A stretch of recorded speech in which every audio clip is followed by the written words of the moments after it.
The time is 7:14. Now, should e-cigarettes be taxed at the same level as tobacco? The European Council is discussing that very question. Its members will vote next week on whether they should be classified in a new category under the same tax rules as regular cigarettes or be treated as a different type of product. Health campaigners are divided on the issue. Some say more research is needed on e-cigarettes, while others think that they're a good method of weaning people off tobacco altogether. Well, joining us to discuss this now is Linda Bauld, Professor of Health Policy at Stirling University, and Nick Dunn, a GP based in Hillsborough. Morning to both of you. Morning. Linda Bauld, first of all, what do you think about e-cigarettes? Should they be treated differently from tobacco? Well, e-cigarettes are not tobacco. They're not combustible. They don't contain any tobacco. And research that my colleagues did that has been released this week actually shows that around 900,000 people in England used an e-cigarette to stop smoking in 2014, and that they were more successful in quitting than those who used any other stop smoking aid put together. So my view is that although there's unanswered questions about e-cigarettes, they are potentially a very promising smoking cessation aid, and actually taxing them like cigarettes is punishing people who've given up smoking. So, Nick Dunn, what do you make of that stance? I think what Linda's saying is interesting. Anecdotally, I suppose our experience as GPs is that we're seeing many patients who are using e-cigarettes either in conjunction with smoking as a means of getting around some of the anti-smoking legislation or in an attempt to stop smoking. I think the concerns that I have and many other GPs have is that we're not seeing a huge number of people stopping smoking now. It's interesting that Linda's obviously got evidence which is supporting that now, which is encouraging because we want to see as many people avoiding smoking as possible. But I think we still have concerns about the regulation around. You mean they're simply smoking the e-cigarettes? Yes, sorry, the e-cigarettes actually, because there are still concerns around how these things are marketed. I mean, there is a large concern that the tobacco industry are still very heavily involved in marketing these products.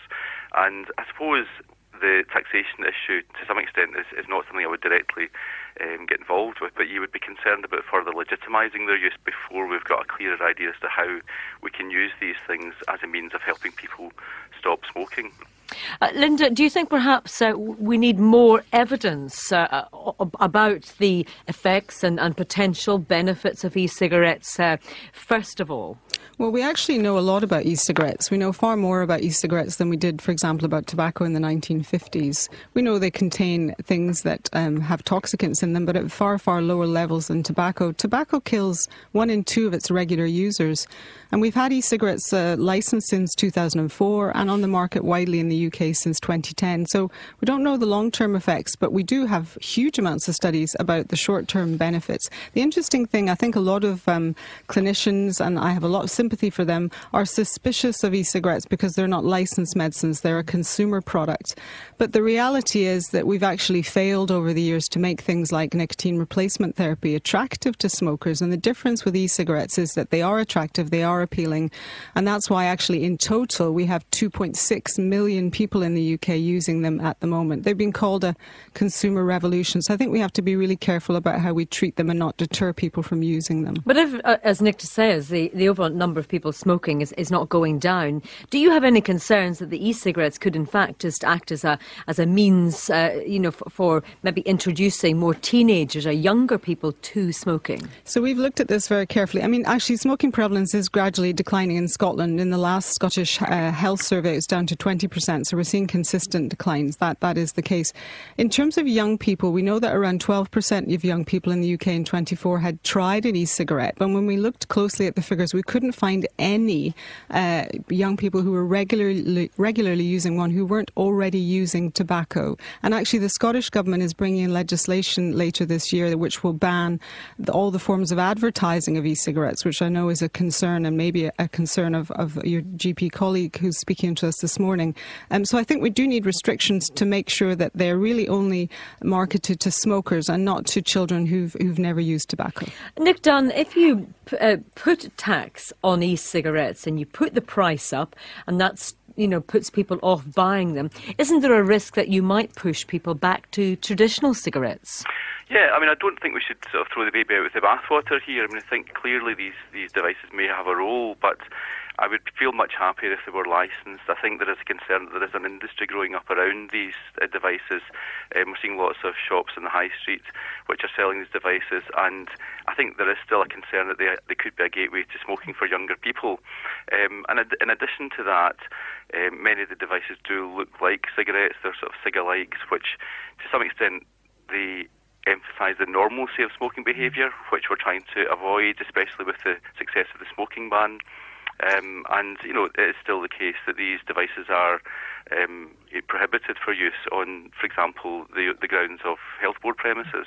So if someone comes into your surgery, you know, seeking help to stop smoking, would you even, you know, entertain a discussion about e-cigarettes? I would be more than happy to discuss e-cigarettes with patients, and I often do discuss it with them because we're very keen to help people stop smoking. It's one of the most important things that people could do for their health if they smoke, because of the wide-ranging detrimental effects it has on the health. So we're very, very keen to get involved in discussions with patients and not be preaching to them about it.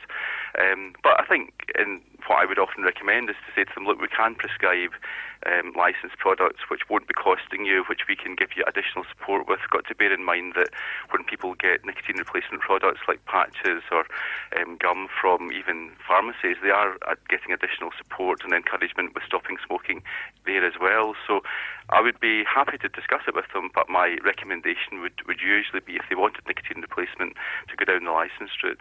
And just very briefly, Linda Bauld, is there is it fair to say that if someone is puffing on an e-cigarette, vaping, that is, in a sense, to them, it feels like they're still smoking, and perhaps is that something that we ought to try to get people to move away from? No, I think the hand-to-mouth action of the e-cigarette is actually part of its appeal. I mean, I'm delighted to hear that Nick's willing to have that conversation with his patients, because actually NHS Greater Glasgow and Clyde have what's called an e-cigarette friendly stop smoking service.